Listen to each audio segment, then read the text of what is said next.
7টা মত দাঁড় করিয়েছেন। কয়টা মত বলেন? 7টা মত।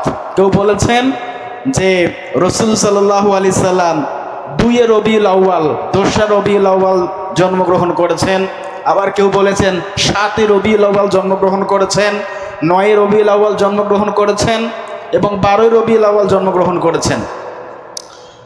এরকম করে 7টা মত আছে। প্রসিদ্ধ সেটা হচ্ছে 12 রবিউল আউয়াল। সম্মানিত হাজরিন, আল্লামা শফিউর রহমান মোবারকপুরী আর রাহিকুল মাখতুম নামের যে কিতাবটি তিনি লিখেছেন, এই কিতাবটা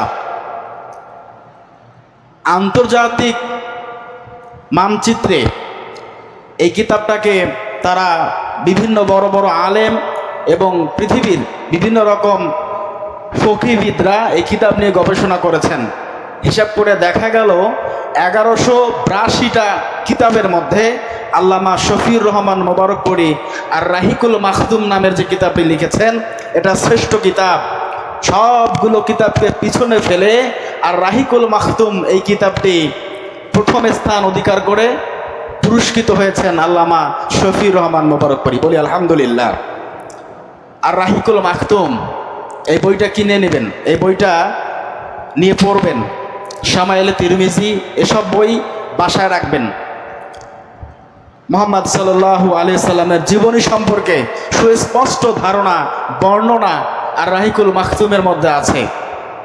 সম্মানিত হাজিরিন, আজকের আলোচনার বিষয় হচ্ছে পবিত্র রবিউল আউয়াল মাসের 2তম খুতবা, ঈদে মিলাদুন নবী মুহাম্মদ রাসূলুল্লাহ সাল্লাল্লাহু আলাইহি ওয়াসাল্লাম। ঈদ শব্দের অর্থ হচ্ছে খুশি, আনন্দিত হওয়া, খুশি হওয়া। আর মিলাদ শব্দের অর্থ হচ্ছে জন্ম। দুন্নবী মানে রসুল সাল্লাল্লাহু আলাইহি সাল্লামের জন্মে খুশি উদযাপন করা বা খুশি হওয়া।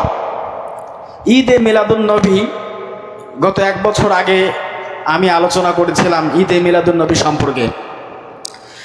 আমাদের রসুল সাল্লাল্লাহু আলাইহি সাল্লাম যখন জন্মগ্রহণ করেন, তার জন্মে আমরা খুশি হব নাকি বেজার হব বলেন তো?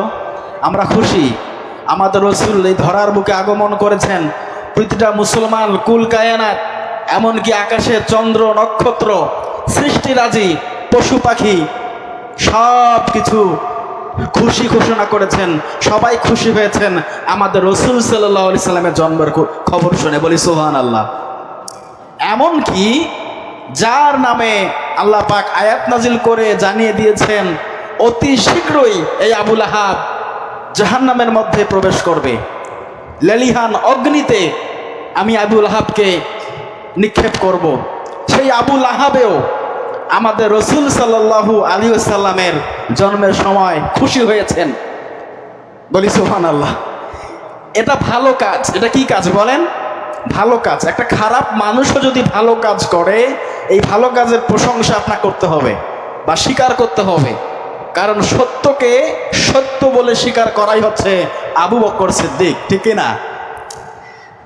আবুল আহাব খুশি হয়েছিলেন। আবু তালিব তিনিও জাহান্নামে গিয়েছেন, যাবেন না, গিয়েছেন, তিনিও খুশি হয়েছেন। আবুল আহাব রসুল সাল্লাল্লাহু আলাইহি ওয়াসাল্লামের আপন চাচা। আবু তালিব রসুল সাল্লাল্লাহু আলাইহি ওয়াসাল্লামের আপন চাচা।